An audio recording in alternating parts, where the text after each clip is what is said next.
كلنا نتذكر العدد الشهير لمجلة إيكونومست الصادر في آذار من العام 2000 تحت عنوان أفريقيا the hopeless continent، القارة الميؤوس منها. 10 سنوات لاحقاً عادت المجلة وصدرت تحت عنوان مغاير تماماً أفريقيا رايزينج، أفريقيا تنهض. 3 سنوات من بعدها عادت المجلة لتصدر تحت عنوان أفريقيا أسبايرينج، أفريقيا تطمح أكثر بعد. وما بين اليأس والنهوض تغيرت معطيات كثيرة الثابت فيها أن أفريقيا نجحت في أن تكون المفاجأة عن حق. معطيات مغرية للاستثمار، خط نمو مستمر في التصاعد في العقد الأخير، بالتحديد منطقة جنوب الصحراء الأفريقي أو الساب سهارن، صاحبة أعلى عائدات استثمارية من بين الأسواق الناشئة في العالم في السنوات العشر الأخيرة، وحيث الاقتصادات الأسرع نمواً في العالم حسب التقارير السنوية للبنك الدولي، الذي أشار مطلع هذا العام إلى تبوء غانا المرتبة الأولى، تليها إثيوبيا في المرتبة الثانية، تليها ساحل العاج في المرتبة الثالثة، جيبوتي المرتبة الخامسة، السنغال المرتبة الثامنة، وتنزانيا المرتبة التاسعة.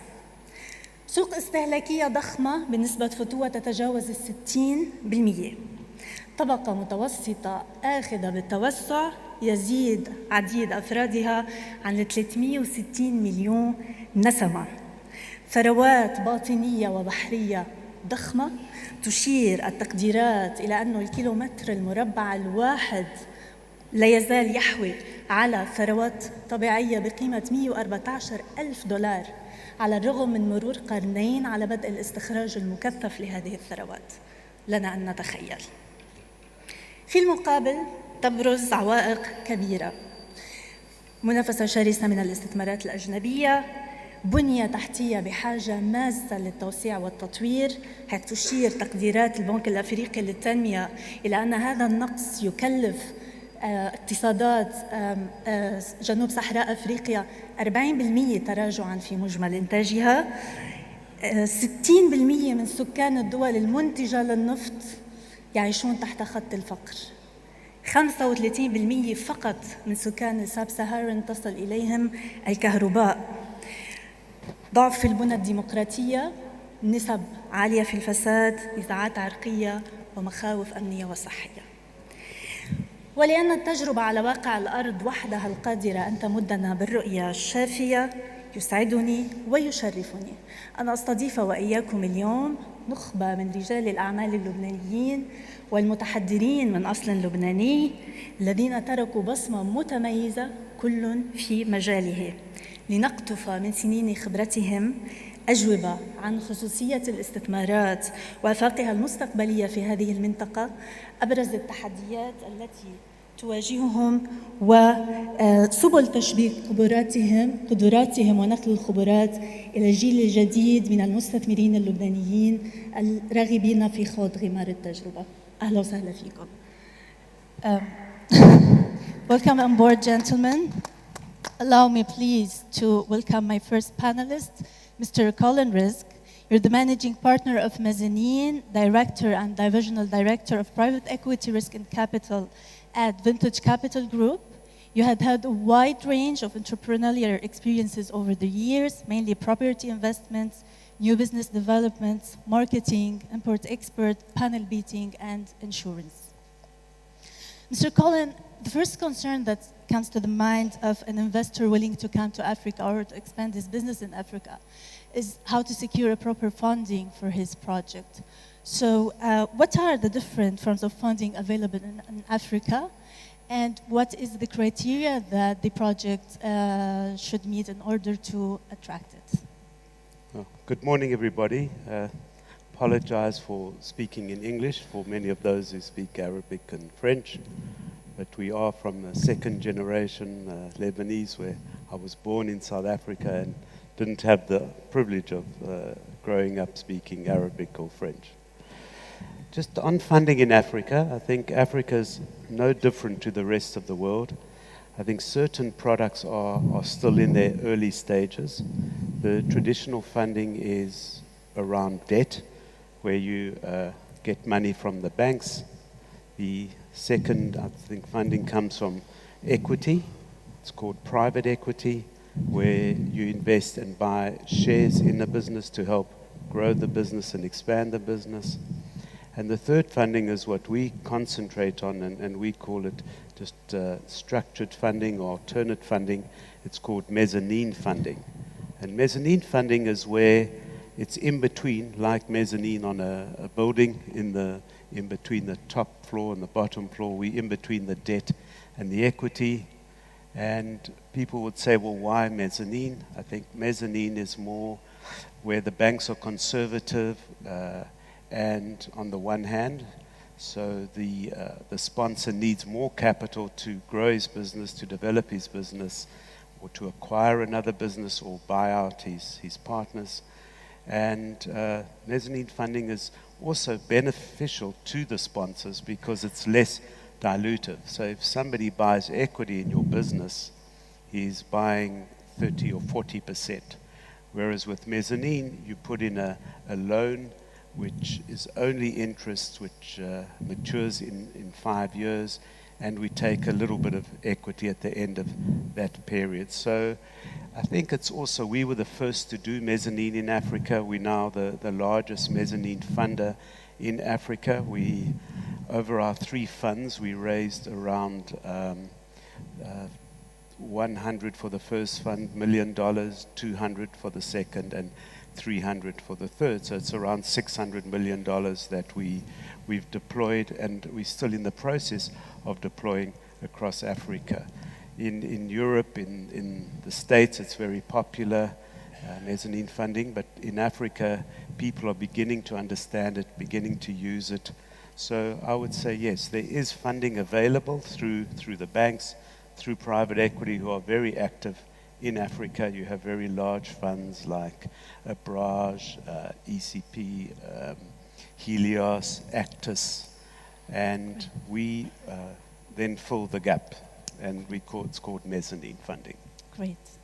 دعني أنتقل من فضلك إلى ضيفي الثاني الأستاذ وائل بزي. أهلا وسهلا فيك. حضرتك اليوم عم بتمثل معنا والدك السيد محمد بزي، مالك شركة Global Trading Group. سيد محمد ما تمكن من ظروف صحية أنه يشاركنا اليوم لقائنا. وائل هو بزنس ديفلوبر بشركتكم اللي بتعنى بالاستثمار بقطاع الطاقة بأفريقيا. عم نحكي عن نفط وغاز والمي والكهرباء. انتم ناشطين بغامبيا، سيراليون، ساحل العاج، نيجيريا، بنان والسنغال. أهلا وسهلا فيك. وائل، السؤال الأول اللي بيتبادر للذهن، ليه اخترتوا أفريقيا؟ شو اللي جذبكم للعمل بقطاع النفط بأفريقيا وما رحتوا صوب الاستثمار بالشرق الأوسط ونفط الخليج العربي؟ شكرا سوسن.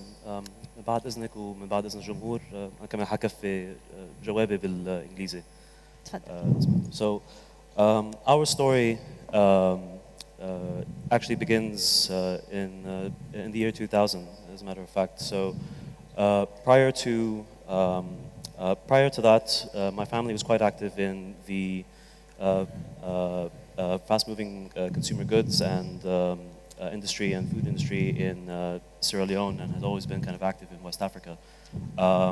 After the '97 kind of disaster and crisis in Sierra Leone took place, we essentially moved towards other parts of West Africa. It's always been in my family's sort of interest and in our kind of experience.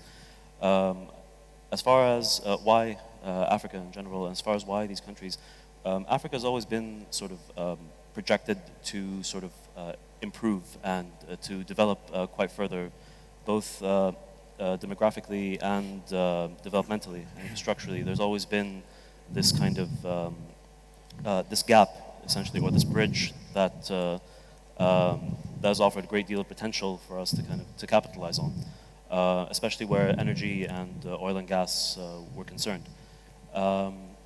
And in that respect, as time went on, our company actually started off as as an IPP, basically as an energy producing entity. As time went on and as the projects matured, we began to enter the oil and gas sector. Basically, I guess part of the reason for that is that when it comes to infrastructural development and it comes to project management, these are basically oftentimes various tools and various personnel can be sort of are recycled and are kind of taken from one sector, can be taken from one sector to the other. And we've been able to capitalize on that reality in Africa. Essentially, so as far as the oil and gas sector is concerned, we started off in the kind of more in the downstream sector, which is kind of distribution. And then eventually we got into the midstream, which is storage, transportation, and mass distribution. And now we're hoping to enter the upstream sector as time goes on. خليني أقول للحضور الكريم أفريقيا فيها 12% من المخزون العالمي للنفط. النفط بأفريقيا هو نفط خفيف مقارنة بالنفط الثقيل بالشرق الأوسط. خفيف يعني فيه كبريت أقل وفيه غاز وخام أكثر، وهذا الشيء بيسهل كتير عمليات التكرير. أضف إلى أنه بأغلبه موجود بمناطق بحرية بعيدة عن الداخل، مما بيسهل نقله بالسفن إلى موانئ أوروبا وأمريكا والموانئ البعيدة. ونقطة أهم بعد أنه الاكتشافات الجديدة بالبترول بأفريقيا هي بمعظمها حصلت بدول غير أعضاء بمنظمة أوبك، وبالتالي هن بعيدين عن الشروط الصارمة للإنتاج اللي بتفرضها المنظمة لضبط الأسعار. Thank you Mr. وائل. اسمح لي انتقل إلى ضيفنا الثالث الأستاذ فادي بربر. أستاذ فادي، حضرتك ركمت خبرة أكثر من 30 سنة بمجال الأعمال، المبيعات والتسويق، التخطيط الاستراتيجي، تجارة توزيع السيارات والمواد الاستهلاكية. أعمالك بتغطي أو تنشط في غرب أفريقيا، في أنغولا وفي مونروفيا. أهلا وسهلا فيك أستاذ فادي.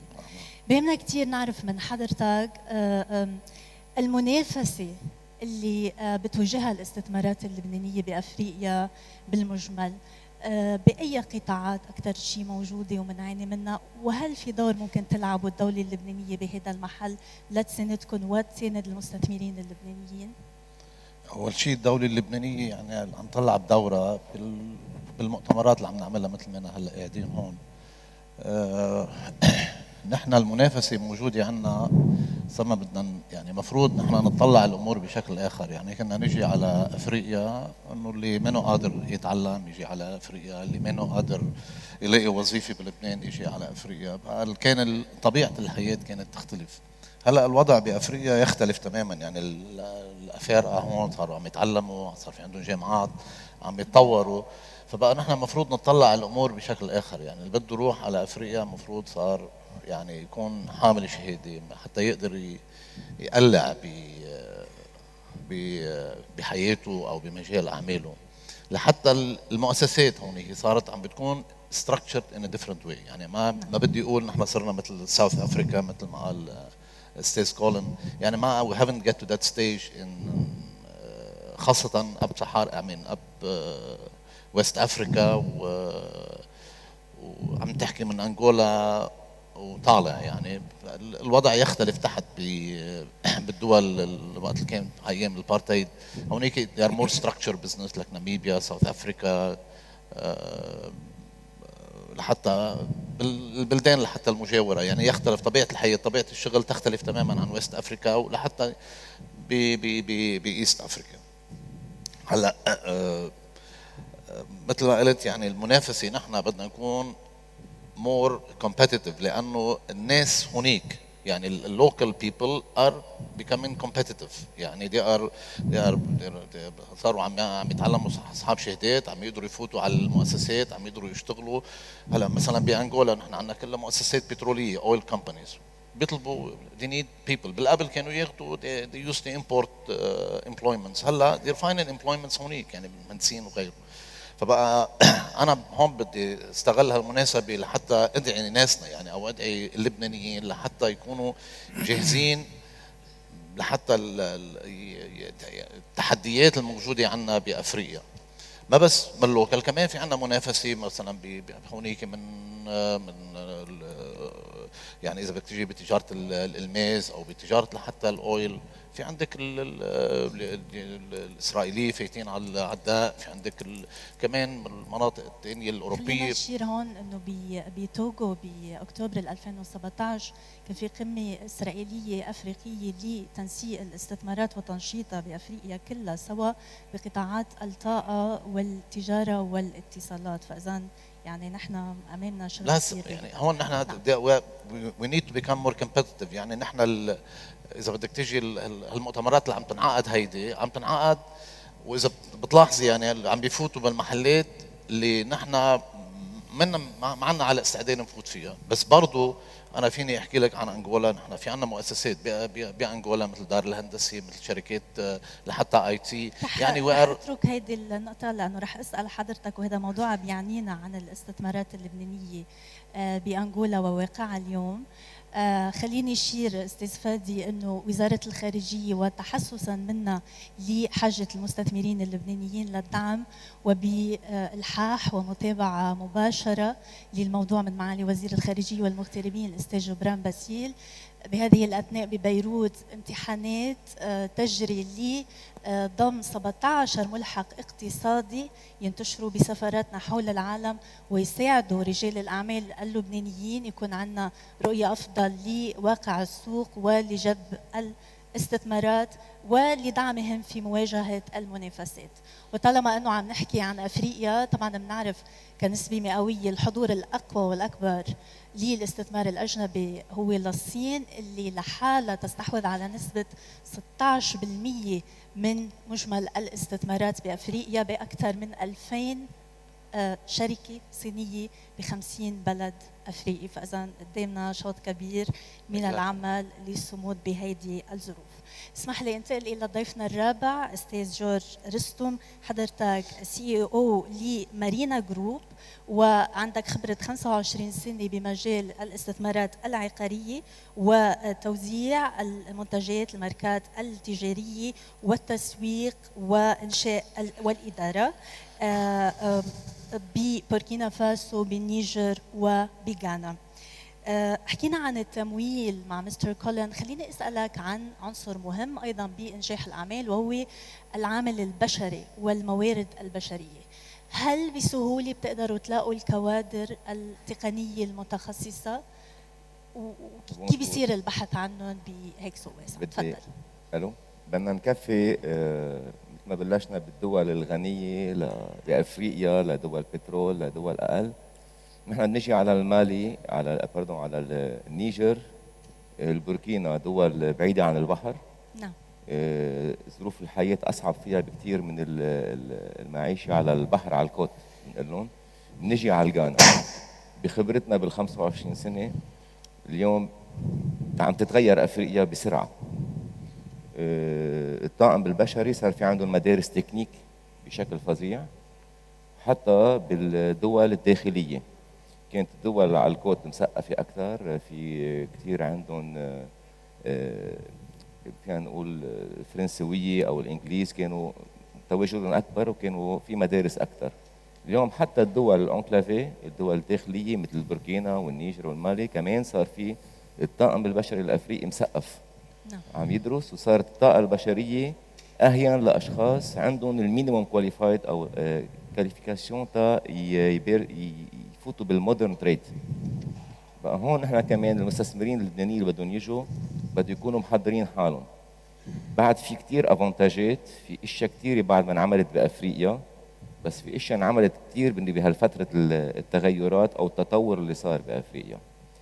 بقى صار في عندنا كثير اسهل لاشخاص مثقفين ومعلمين، ونحن بالدومين تبعنا او بحيلا دومين اذا اخذنا دومين الاندستري، دومين السيرفيس ديستريبيوشن، صار فينا نعمل تريننج اسرع واهين لهالطاقم البشري الموجود. ممتاز ممتاز. خلينا ننتقل إلى ضيفنا الخامس Mr. Ryan Bacchus. You're the CEO of one of the most well-known South African furniture retailer and manufacturers, 47 years old, Bacchus Brothers. You became the CEO of this company at the young age of 29 and have grown business over the past years to reach an outstanding growth of 700%. Welcome on board, Ryan. And please let me ask you how you think we can use furniture retail and manufacturing to attract Lebanese entrepreneurs to South Africa. Well, first of all, thank you very much for having me. Welcome. This is my second LDE. The first one that I attended was in Johannesburg last year. Yes. And I must say it was fantastic for the South African Lebanese to get involved with Lebanese initiatives. It was the first one that I've ever been involved in. Bacchus Brothers, a quick history of us. It's a family business. We started in 1971. This is our 47th year. We have generally just had retail stores in Gauteng, which is Johannesburg.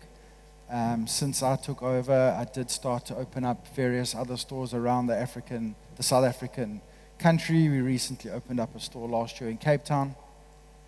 And coupled with that, I also went into manufacturing because our major competition in South Africa, which as we all know is a very advanced economy, the real players were in manufacturing. So about 8 years ago, I started and we opened up an upholstery manufacturer where we make our own couches, all of our own upholstery, etc.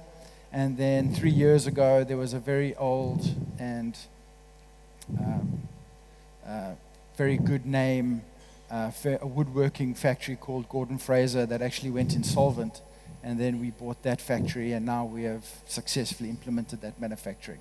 And about 80% of our turnover is now produced by ourselves.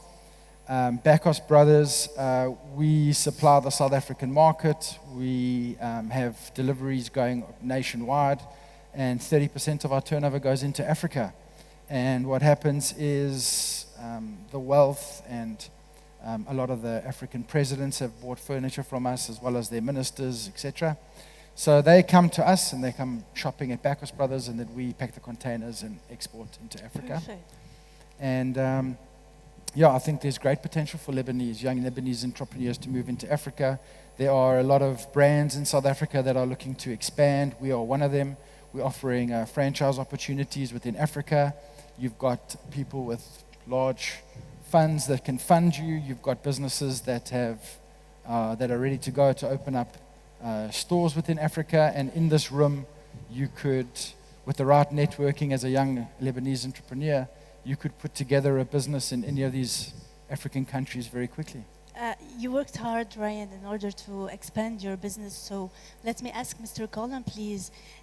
One of the most important factors determining the fate of a business is the precise knowledge of the local market that one wants to enter.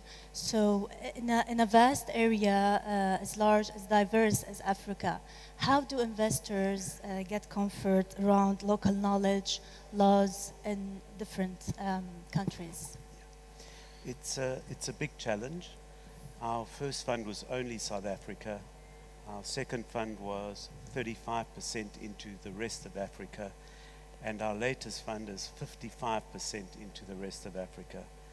The way we did it, we actually tried small offices in Egypt, in Lagos, and we just found to have one person sitting there isolated wasn't the right solution. So our strategy was to we employed Nigerians, Ghanaians, Kenyans, Moroccans to cover the markets that we look at. I think you need somebody who understands the local nuances of the country, who understands the local laws, who understands just the way things are done in different countries. Most of the countries are very different. You have the Anglophone, you have the Francophone, but even within the Francophone, Morocco, Tunisia, Cote d'Ivoire, Senegal, things are done differently. So you need people working for you who have that local knowledge. And then also you need to use the right advisors. When we do a transaction, we employ lawyers for due diligence, accountants, corporate advisors in that country, so they know how things work in that country. But it is a challenge because our investors always say to us, how can you understand 50 odd countries and how things work in 50 odd countries? But we find a way, and I think it's just doing proper due diligence is very important, and having some local knowledge, people who have lived there, worked there, understand the way things happen in that country. Perfect. دعني أسأل أستاذ وائل لو سمحت. أسألك عن موضوع بيعنينا جدا بلبنان. Can we please show the map عن الثروة النفطية المكتشفة أمام شواطئنا. خليني أقول نحن المساحات أكدت وجود 708 بليون متر مكعب من الغاز عندنا، وما بين 440 و 675 مليون برميل من النفط. فإذا عم نحكي عن أرقام ضخمة. ونحن دخلنا رسمياً بديسمبر 2017 نادي الدول النفطية، حين وقع مجلس الوزراء عقد تلزيم البلوكين 9 و 4 لتحالف شركات مؤلف من توتال الفرنسية، أني الإيطالية، ونوفاتيك الروسية. ومن واقع خبرتكم بالعمل بقطاع النفط بأفريقيا، خبرني شو هي الأسس التي يجب أن ترعى استثمار هذا القطاع بلبنان تنصيب هدفين: أولاً نستفيد نحن كلبنانيين وكدولة لبنانية أقصى استفادة من هذه الثروة الضخمة، وثانياً تنقدر نجذب الاستثمارات الخارجية، نجذب المستثمرين اللبنانيين اللي عم يعملوا بهذا القطاع خارجاً. شو هي الشروط اللي بتبحثوا عنها حضرتكم؟ So basically, as you can see on the map, with the discovery of all these kind of oil prospects, it brings with it a great bit of optimism and a great bit of opportunity, essentially. But the first thing worth noting is that developing these plots and developing this potential requires a massive amount of investment. And especially considering the infrastructure that we presently have, as opposed to what is required. And in order for that to sort of be brought to maturity, we basically require the assistance and the aid of, or the investment of large multinational firms, basically, to be invited to partake in these tenders and in these projects. In a way that allows us to make use of these of this potential, in a sustainable, profitable, and kind of transposable way that allows for kind of the upstream, downstream sort of back and forth. Now, basically, there are some excellent, Lebanese oil and gas companies and organizations, and some of whom are currently bidding on some of these plots and on some of these services and business opportunities. But unfortunately, none of them are at that level yet. But hopefully, with time and experience, that sort of changes. Now, as to your question, regarding what we need and how we can kind of go forward. Typically, to attract investors anywhere for any kind of project dealing with a resource like oil, you have to be able to guarantee a certain amount of stability. You have to be able to guarantee a certain amount of basically of demand and the security for the investor in question. And interestingly enough, this oftentimes requires a lot of infrastructural changes, from within. So one of the things that needs to be done, for example, that needs to be sort of capitalized on, is the creation of a specialized financial account capable of receiving funds from the gains made from these offshore oil resources, and very similar to what's been done in Norway and Sweden, in fact. And the account itself, it's something that should be monitored by a specialized task force, financial experts and accountants, and needs to be completely transparent as well and accessible to public sort of in real time as far as information is concerned and as far as the transactions are concerned themselves. And basically, all the kind of revenue from that needs to go back into the sector. It needs to go back into the oil and gas sector to, again, maintain equipment, maintain machinery, and maintain essentially all the necessary developments that need to be done, again, in order to bring the industry to perfect maturity. And then the leftover from that should be, in my opinion, still transparent and still kind of passed on towards developing social development projects in the country itself. And this is part of, and this is typically the procedure that when it is in place, when it does exist in place, it mitigates against what's conventionally known as the resource curse, effectively, and is something that investors do typically consider very heavily when assessing whether or not it's worth kind of developing the infrastructure of a country, whether it's Africa or whether it's Lebanon, capable of basically assessing whether or not it's worth developing their infrastructure and making that massive investment.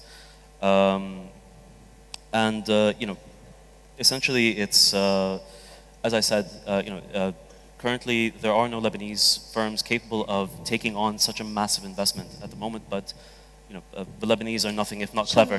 خلينا نشوف بمستقبل الايام الجايه، وعلى كل حال يعني هذا موضوع كل القدرات بلبنان، احنا بحاجه الى اراء اصحاب التجربه والخبراء. اعمال التنقيب الرسميه عندنا حتبتدي بال 2019.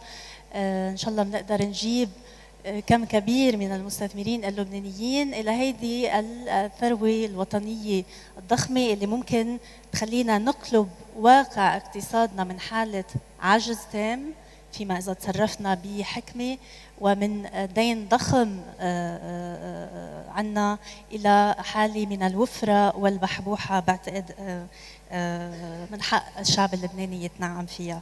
إذا بس في يزيد بس very quickly. There's a what's very interesting about the oil and gas sector in Lebanon is there's a conference that's been held for the third year running now called the Lebanese International Oil and Gas Initiative, which some of you might be familiar with. It's hosted by His Excellency Cesar Abi Khalil, the Minister of Energy. I was lucky enough to attend the conference last year, and basically, it's an excellent kind of, and what they're doing is paving a roadmap towards making the most out of these resources, and I think it's all very well kind of curated and very well put together. And I advise any of you who are interested in the sector to take a look at it for this year in April. على أمل نجاح هيدي الخطوات، وطبعا دائما وقت اللي يكون في التخطيط الصحيح الرؤية بتصير أوضح والمستقبل بيصير مضمون أكثر. أستاذ فادي لو سمحت بدي أسألك عن موضوع بيعنينا كلنا، عن واقع المستثمرين اللبنانيين بأنغولا. هل بالبلد اللي معتمد هو المنتج الأول للنفط بأفريقيا وعنده مخزون ضخم، عم نحكي عن احتياطي 35 مليار برميل، إنما أصيب هذا البلد بانتكاسة من بعد الانخفاض العالمي بسعر البترول. ما واقع المستثمرين اللبنانيين اليوم بأنغولا؟ كيف تعاطوا مع هذا الموضوع؟ ولوين رايحين بالمستقبل برأيك؟ بيضل هيك تحدي كبير، لأنه أكيد يعني يمتد التأثير السلبي إلى كل قطاعات الاقتصاد بهالحالة. هلا بالواقع الوضع ما كتير حلو، بس كمان ما بس انغولا، اذا بتطلع نيجيريا عندها نفس المشكل، كل الريليتد اويل اندستري كونتريز صحيح عندهم هالمشكل هيدا. هلا المشكل هو you have to be مثل ما قلت earlier، يعني you have to be organized, you have to know how to manage crisis. يعني بالواقع بدنا يعني go into more develop business. يعني هلا التشجيعات اللي عم بتصير بقلب انغولا go into industry. نعم. Okay, if you go into industry, they will help, they will support. هلا going into industry كمان it requires knowledge, it requires personnel, it requires والpersonnel مثل ما قلت earlier they have to be qualified personnel. فبقى يعني في تحديات كبيره، نحن قسم كبير من اللبنانيه فل من انغولا ما بقاته موجود هون رحل for the reason. نهائيا اقفلت الاستثمارات نهائيا. ايه في مؤسسات كثيره هلا مؤسسات ميد تو لو اند بزنس يعني يعني السمول اس ام اي بدي اقول سمول اند ميدل انتربرايزز كله تقريبا مسكر، وحتى الشركات الكبيره كمان they are in crisis. هلا بس بده يكون في مانجمنت، يعني عم نعمل مانجمنت للكرايسيس لحتى نقدر نستوعب الامور ريثما السايكل سايكل تشينج. هلا it's promising with the oil prices going up يعني I think we should be heading in the right direction هلا، بس the game has changed يعني we must be organized, we must be structured.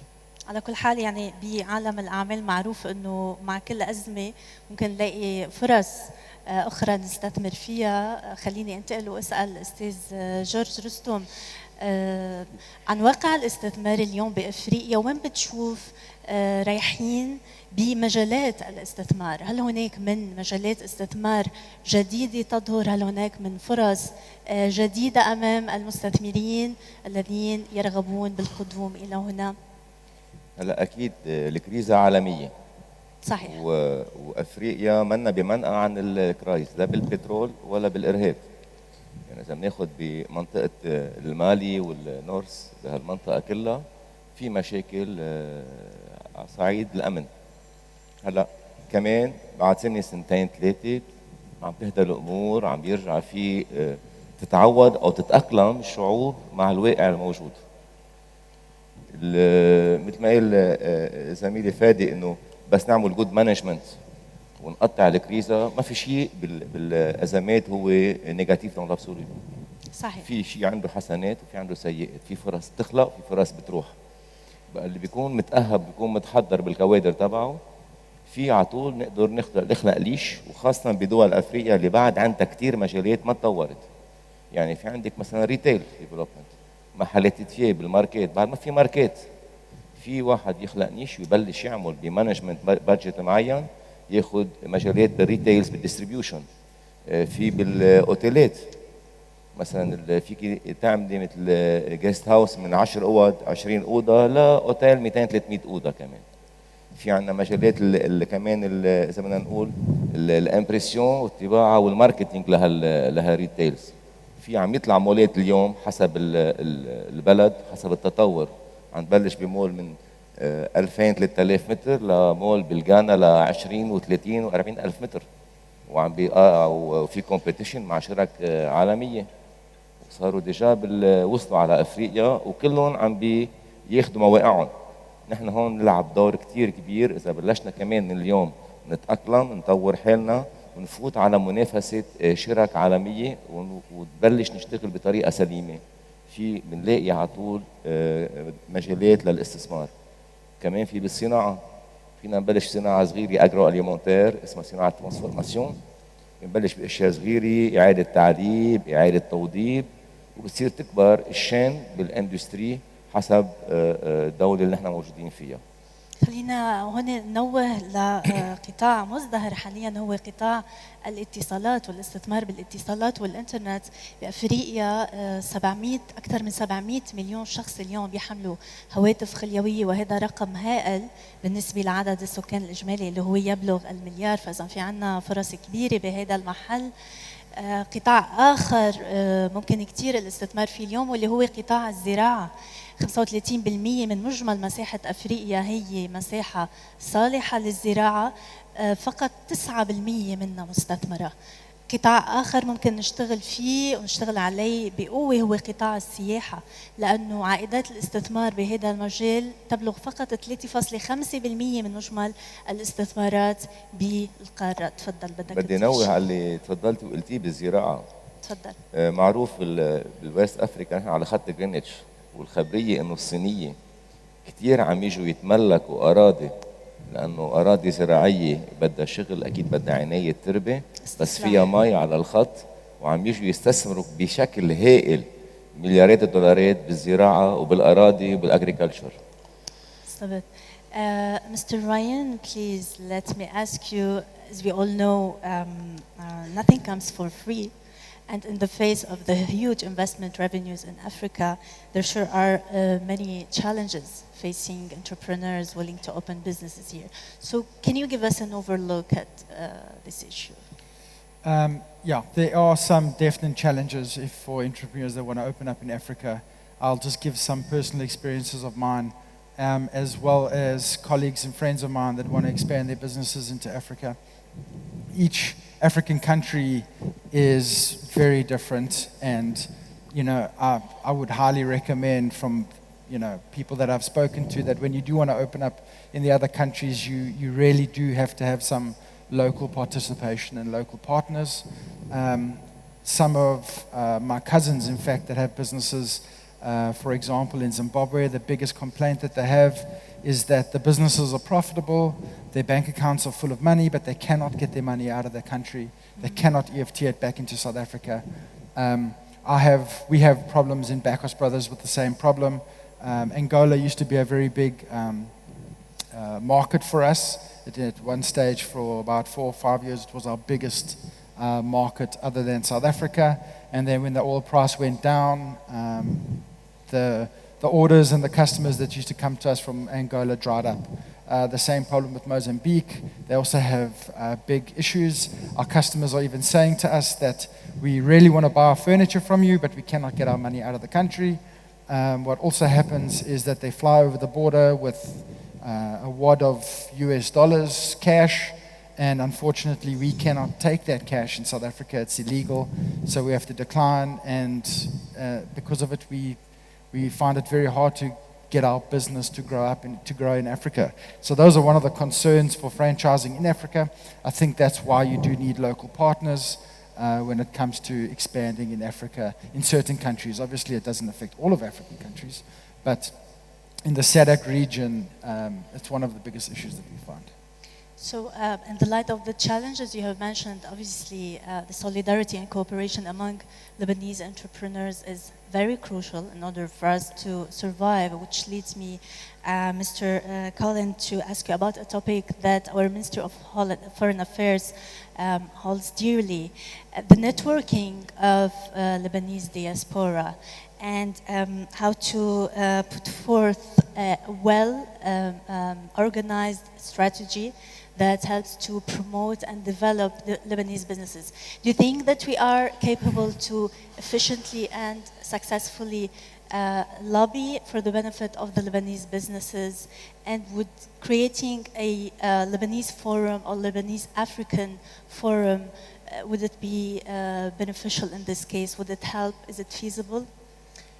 Yeah, I think it's a must-do. I think for me, the whole idea behind the diaspora is for Lebanese business people across Africa to meet and to be able to exchange ideas and to be able to work together. What I would suggest is, a database with facts where, what the businesses each person runs, what industry they're in, and the ability to work together. As Ryan said, he's looking for people to take Bacchus Brothers into Africa, franchises. We look to help businesses in Africa expand. So I think everybody, or most people here, would benefit from it. I think I don't see enough of the integration and working together. I mean, everybody meets each other, but I don't see enough of the intention of working together.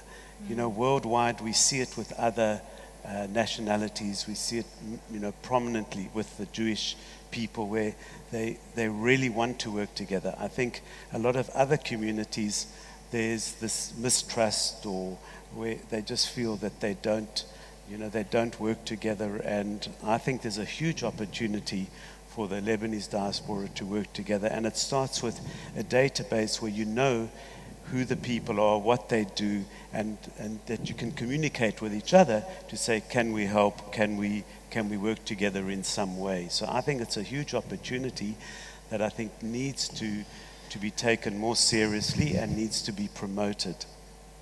We will sure note it in our recommendations.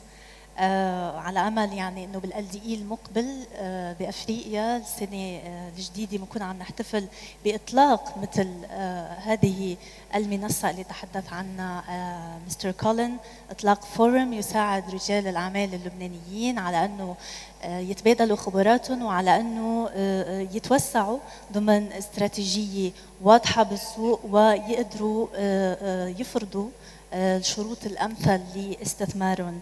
استاذ وائل خليني اسالك لو سمحت على ضوء خبرتكم بالاستثمار بقطاع الكهرباء بافريقيا، شو هي النصيحه او نتاج ما صنعتم هناك اللي بنقدر نستفيد منها تنحسن بقطاع الكهرباء بلبنان، القطاع اللي نحن طبعا بنعاني فيه من صعوبات جمة وكبيرة، والنسبة الأكبر من الدين العام عنا يذهب استنزافه لأجل رصد يعني أو لأجل خدمة استقطاب الفيول اللازم لتدوير قطاع الكهرباء في لبنان. تفضل. Actually, I'd like to capitalize a little bit on, to answer that question, I'd like to capitalize a bit on what Mr. Collins said, which is, highlighting the importance of working together and having a sense of synergy in how we approach, developmental projects or initiatives or what have you. To express this even more, I can say that one of the main lessons, I suppose, is to know that we as Lebanese people, we're not actually as special as we would like to think we are, as far as our political or religio-political circumstances are concerned. We've worked, our company has worked in countries in Africa that we've dealt with a vast range of different political and cultural kind of realities on the ground that very often were not a problem for us, and really in places where you have as diverse a culture as we have in Lebanon, and the point of that is that that shouldn't be a hurdle, that shouldn't be one of the obstacles, although the reality today is that it is. To give an example, our company a couple of years ago, we approached the Lebanese government with a project basically that would have aided the electrical grid vastly. So we've been working with an international Italian firm that had come in and that was capable of introducing an additional 500 megawatts of power into the grid. As an IPP, which means at no added cost or expense, to the government, and but still, and from an investor point of view, this would have been kind of a dream come true. But the reality was that this was kind of shunned and it was unsuccessful simply because of the political situation and the governmental kind of situation that we have on the ground. I mean, this answer is not really very. I don't think is very unique. It's something that most people kind of do know already, that these are the stalemates and and this is part of the paralysis that we deal with in Lebanon. But I would say that but on a slightly more positive note, I would say that it's worth noting that the expertise is there, the capacity is there, and the know-how is there for the Lebanese market to develop itself. And for us to actually kind of make use and to achieve these milestones that are necessary for a first world developed country to inhabit. But again, the obstacle, the main obstacle, is the kind of governmental and political reality. So I guess as far as lessons are concerned, it's about identifying that it's not impossible to overcome it, but if we are able to, then it's a much easier step. It's a much easier sort of downhill journey from there on out. لكل حال يعني واحدة من الأمور اللي كتير مفيدة ممكن بالمستقبل نقدر نعملها بلبنان هو الأخذ بهذه الخبرات من القطاع الخاص، الاستفادة منها نحن بالوزارات والدوائر الرسمية، بلكي التعاون بين القطاع العام والخاص بهذا المحل بيساعدنا وبيقدم لنا آفاق جديدة لحل مشاكلنا الاقتصادية ومن ضمنها طبعا قطاع الكهرباء. استاذ فادي، من بعد 30 سنه بالعمل بمجال الاستثمار بافريقيا، من بعد هيدي الخبره الطويله، حضرتك شهدت على واقع الاستثمار فيها ما بين الامس وما بين اليوم. اكيد تغيرت معطيات كثيره، كيف بتشوف واقع الاستثمار اليوم ولوين نحن رايحين بالمستقبل؟ يعني مثل ما قلت قبل شوي، بس بدي كمان اعقب على اللي قاله مستر كولن. تفضل. يعني نحن مفروض خلال المؤتمر اللي عم ينعمل مفروض كمان نعمل ورك شوب لل each in its domain. يعني مثلا اللي عنده اندستري او اللي عنده تريد، او مثلا مثل ما مستر باخس قال عندهم يعني مؤسسات ما عم يقدروا يعني ما عم يقدروا يصدروا لبرا. انا بعتقد في كتير مؤسسات موجوده هلا هون بالمؤتمر ممكن تقدر تنسق معه لمستر باخوس، ويصير في يعني مثلا انغولا عم تتعثر معه، بموزمبيق عم تتعثر معه، بس ممكن في بلدان ثانيه he might be able to find clients. هلا نحن اوكي بصير بنقول اوكي furniture divisions fund يعني fund section banking section fund يعني كل الامور هيدي يعني مفروض ينعمل. وانا بعتقد بلشنا باول مؤتمر انعمل بلشنا نعمل ورك شوب، بس بعدين ما عاد عملناها. انا رايي الورك شوب is very very very important لحتى نقدر نعمل انتراكشن مع بعض، والا بنجي بنقعد وبنسلم على بعضنا و exchange cards and everybody goes their own way. فبقى this is very important. يعني بالتوصيات مفروض نحن يعني نكون في ورك شوب على طول يعني للقفز بالامور من التوصيات الكلاميه الى الفعل والى الممارسه وخلق مساحه لحضراتكم يعني رجال الاعمال من مختلف القطاعات للتواصل مع بعض، نشوف وين النواقص وكيف فينا نشبك هذه القدرات المختلفه اللي عندكم. استاذ جورج، هل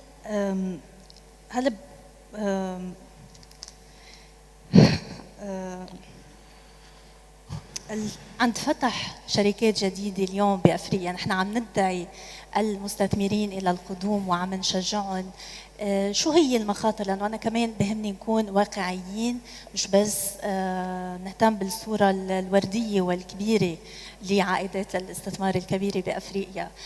على شو بتنبه اليوم المستثمرين؟ شو هي المخاطر اللي لازم يتنبهوا لها؟ تفضل. أنا قبل ما أبلش بالاستثمار بأفريقيا بدي أكمل مع الشباب انه الورك شوب حلو يكون نحن بلشنا نتواصل بالال دي اي بالفورم بالنيو فورم، كمان عم نتواصل عم نكسر مثل ما بيقولوا الجليد بين رجال الاعمال، عم نلتقى عم نتبادل خبرات. يمكن الورك شوب بيساعدنا اكثر كمان نشتغل مع بعضنا او نسوق لبعضنا او نخلق شرك مع بعضنا، لانه بعدنا كلنا جروب فاميليز، كل واحد لوحده يمكن بيخلقوا جروب اكبر وبيكبر الوجود.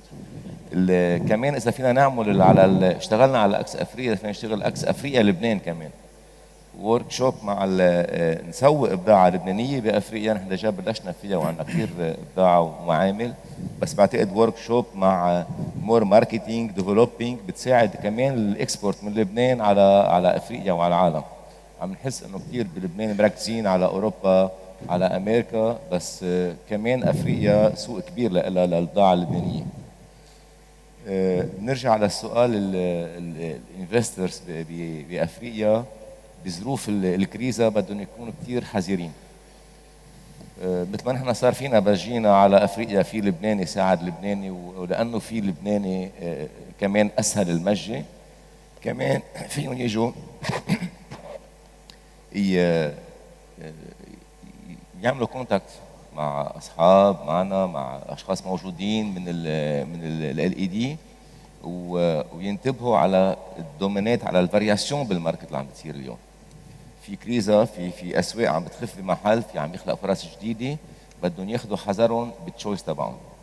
اذا راحوا على الدومين تبع السياحه، بدهم يدرسوا قد ايه السوق مطلوب حسب البلد، قد ايه متطوره، لانه عم نروح من سيكتور انفورمال او اشياء كثير صغيره ل في محلات عم يطلب طلب تنقول بالسياحه اوتيلات 5 ستار، وكمان في لبنانيه عم يعملوا هالامور وفاتوا ديجا فيها.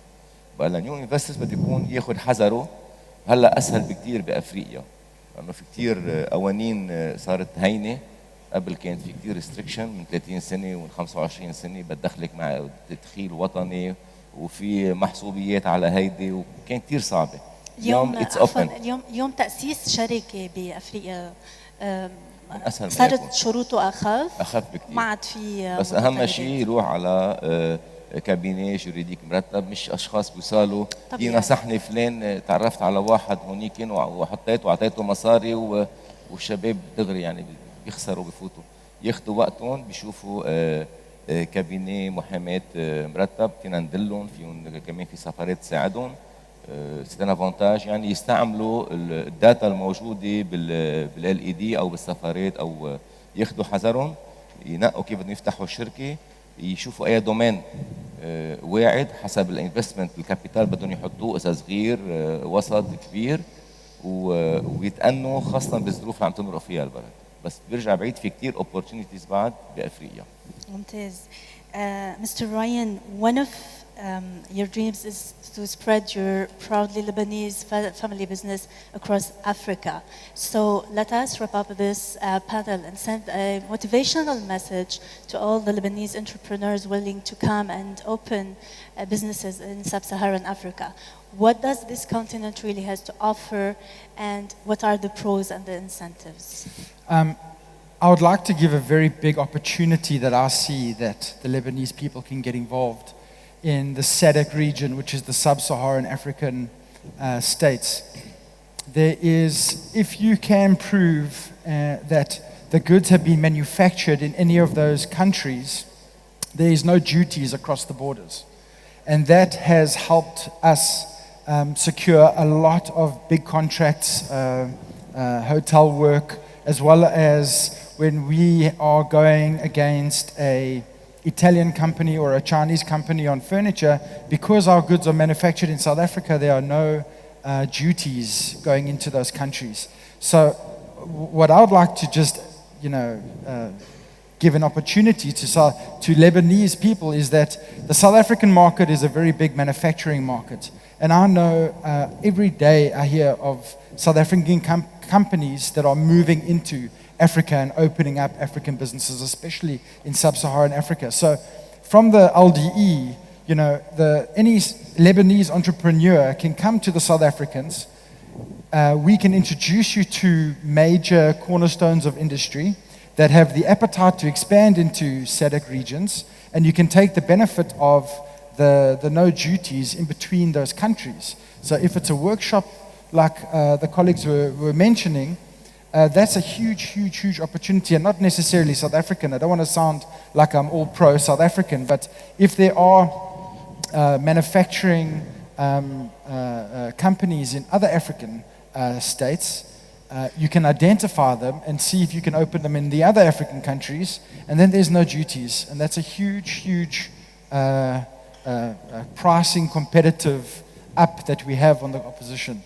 I don't know too much about other than SADC regions. It is our company's biggest market, but I think that there are initiatives between Kenya and South Africa. I know our presidents met about bilateral trade, and I'm sure that there are some tax benefits for those other countries. But in the SADC region of those, which is the DRC and South, I see that there's huge opportunity for Lebanese businessmen to take advantage of African-produced goods flowing in between African countries. Perfect. على وقع هيدي الروحية الإيجابية والشجاعة والمحفزة، على أمل أن نلتقي في المستقبل، في مستقبل واعد أكثر للاستثمارات اللبنانية في أفريقيا. والأمل في عرفنا في وزارة الخارجية والمغتربين هو فعل صناعة يومية، هو عمل، هو عقل وصبر وتخطيط وقوة. بشكر ضيوفي الكرام أغنيتوا حوارنا اليوم. بشكر الحضور الكريم وإلى اللقاء في LDE أفريقيا في العام المقبل. شكرا.